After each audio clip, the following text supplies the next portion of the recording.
Sunt Ionela, sunt din Târgu Mureș, fac parte din grupul Târgu Mureș cu ASIE și mai nou colaboratoare a Asociației Arta Arcului la Cluj, cu o scămăși tradiționale de 7 ani și am peste 18 cămăși care au fost incluse în diferite expoziții la diferite muzee.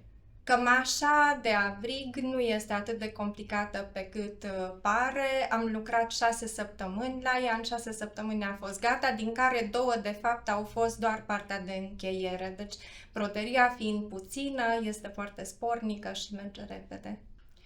Cămașa de avrig din zona Sibiului, pe care am cusut-o pentru această expoziție, face parte dintr-o colecție privată.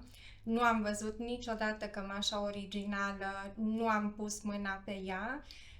Am găsit câteva fotografii care au fost suficiente pentru a mă ajuta să scot modelul și să mă inspir pentru această cămașă, evident după o temeinică documentare despre ce înseamnă croiul acestei cămăși.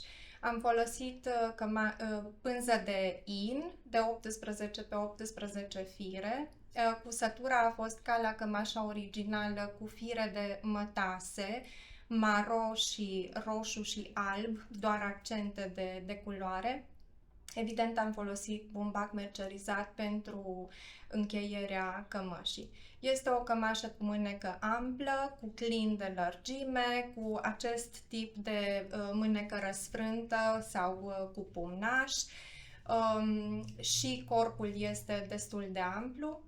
În sine este o cămașă sobră, cu puțină broderie, cu ciocănele înguste, dar frumusețea ei constă exact în simplitatea și în broderia limitată care este pe ea.